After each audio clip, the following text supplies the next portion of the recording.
Hello, everybody. Welcome back to my channel. I am Rachel.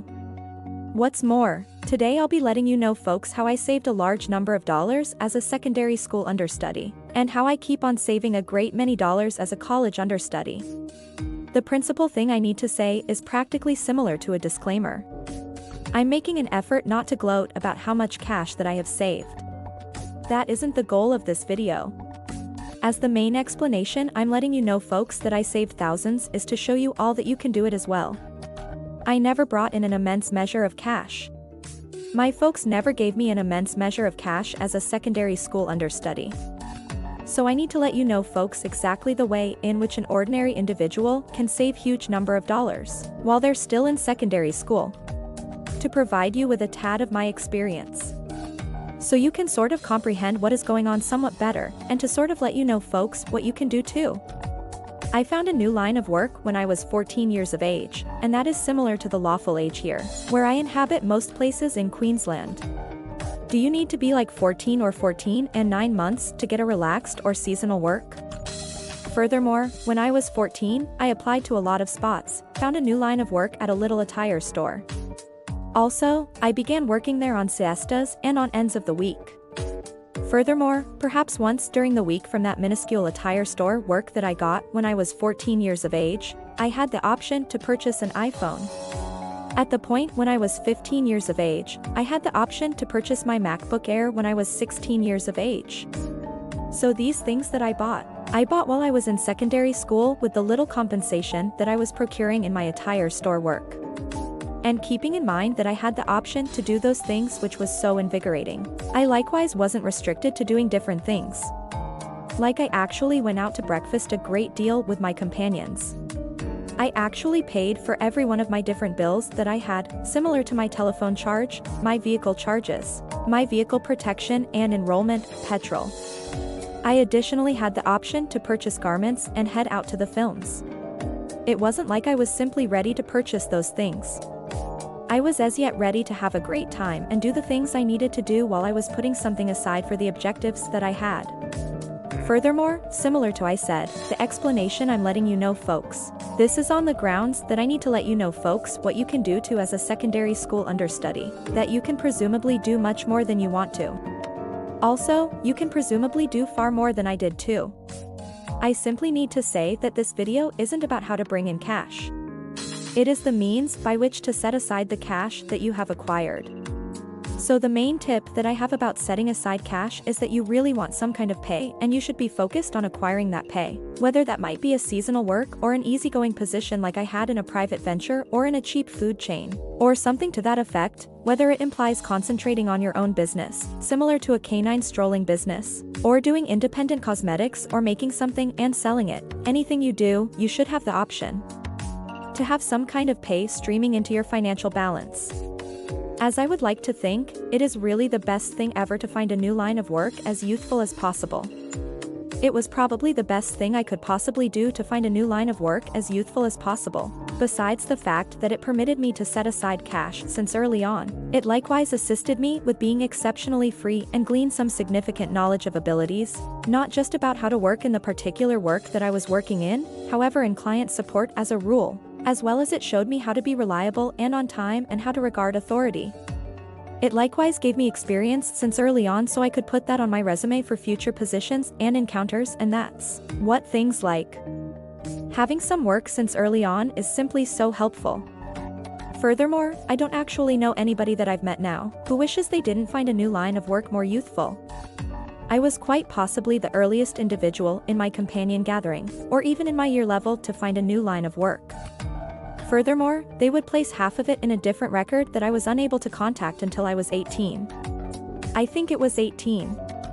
So assuming I procured $100 for that week, $50 it would go into a bank account that I was unable to contact by then, and $50 of it I could decide to spend on anything I desired.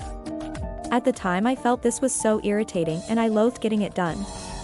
In any case, presently thinking back, I am thankful to the point that my folks did this for me since when I was 14, I had no bills to pay for with the exception of my telephone bill. Furthermore, that resembled $30 per month or $40 every month or something minuscule. Also, aside from that, the cash that I was procuring was either about to like garments or cosmetics or heading out to the films with my companions. You know? So that is most certainly a gigantic tip of mine, is to save half of all that you acquire, which might sound inept and irritating. Yet I guarantee you won't think twice about it. Notwithstanding, on the off chance that you are not as youthful when you initially land your position or this pay coming in, or perhaps assuming you are youthful, yet you simply have a great deal of costs that you really want to pay. Furthermore, I don't mean costs as for no particular reason cash. I mean costs like paying for a vehicle or a telephone bill or a web bill, something like that, something that you really should spend your cash on. So assuming you in all actuality do have these costs that you really want to pay, and it's not reasonable for you to save half of all that you acquire, then I urge you to keep what you really want and somewhat extra and afterwards save all the other things. That is the very thing I do now also. I'm 20 years of age, despite the fact that I seem to be a 5-year-old, I am living out of damage. I go to college, I support myself totally monetarily, and I'm acquiring a lot greater pay than I was the point at which I was in secondary school. Clearly when I resembled 14 years of age, notwithstanding, I'm as yet not procuring like a full-time pay or something to that effect. Yet, what I do now is I in a real sense just keep what I want for my food, my petrol, and somewhat extra.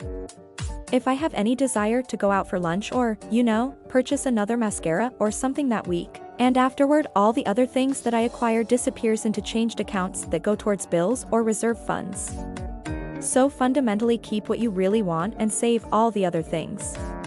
Probably my greatest recommendation is to have the mindset that you have very little cash. Continuously, this is much far from simple or easy, yet I sincerely think quite possibly the most supportive thing I've at any point found out about setting aside cash. So like I said before, assuming you're bringing in cash and you just either keep half of it or you're in the Cape, what you really want and save all the other things. You really want to train yourself to have the mindset that the cash that you have in your spending account is the main cash that you have. Yet, my mindset is that I can contact those assuming I totally need those. So I have this thought in my mind that the sum that is in my expenditures account is all that I have. Also, when you figure out how to have this mindset, it turns out to be such a ton more straightforward to set aside your cash. To do this, I truly urge you to have somewhere around 2 records. So essentially a bank account and an expenditures account. I really think you really want at least 2 records. You can do anything you desire. I have numerous records, not only 2. You really want to simply track down what works for you. However, in the event that you simply have all of your cash in one record, you're about to have the mindset that you have that much cash and you can burn through that much cash. No doubt various records have the mindset that you just can spend what's in your expenditures account. What's more, you weren't in any event contemplating the cash that you have in your investment account except if you totally need it. Another large tip that I have for you folks is to give yourself a reserve funds objective. Like I referenced previously, I purchased my own PC and telephone and went on these outings. And keeping in mind that I was putting something aside for these things, those were my saving objectives. So in secondary school, I had these objectives that I needed to accomplish to get these specific things will go in these specific excursions, which gave me the inspiration to put something aside for those things. At the point when you have a reserve funds objective, it doesn't be guaranteed to should be for something specific. It simply gives you way more inspiration. Likewise, by having reserve funds objectives, I feel like it helps you not to spur of the moment purchase as numerous things, on the grounds that simply say you're setting something aside for a PC and you go out on the town to shop and you find a truly charming coat that costs $80. You might think I have $80. I could purchase that coat. That looks truly adorable, that I had recently saw and had no clue existed before this point, yet presently I need it. However, at that point you recall that you're setting something aside for this PC, and putting an additional $80 towards a PC would get you the PC significantly quicker, which would be much more advantageous and significantly better than having quite recently an additional a coat that you presumably, as of now, have 3 of in your closet. So fundamentally, as I would like to think, having investment funds objectives that you have toward the rear of your head consistently truly assists you with setting to the side drive buys in light of the fact that you're more centered around a far superior buy. I additionally have a couple of other irregular tips for you all read setting aside cash books. This could sound truly imbecilic. Furthermore, I realize a great deal of young people presumably don't actually need to peruse books by and large, not to mention like self-improvement or self-inspiration or setting aside cash books. Furthermore, this record has a ridiculously exorbitant financing cost, and that implies I get given free cash for placing large chunk of change in that record. Nonetheless, I don't get an exorbitant loan fee assuming I remove any cash from that record. So it sort of rouses me to place cash in, yet not take any out. Essentially every bank, they will have specific records, prefer as such you can acquire more revenue on the off chance that you put more in and don't take any out, which spurs you to save more and not spend it, which is perfect. There are simply so many ways you can set aside your cash, and truly, setting aside your cash early in life is so gainful for you. While perhaps not just so you can buy things very early on which will be useful to you, yet additionally in light of the fact that it shows you how to save quite early on. So you don't need to sort that out when you leave secondary school and get into this present reality. What you become a grown-up and need to pay for a ton, much more things. I'm really appreciative that my folks showed me how to save early on. If you found this video helpful, make sure to give it a thumb up and share with your friend. Thank you for watching.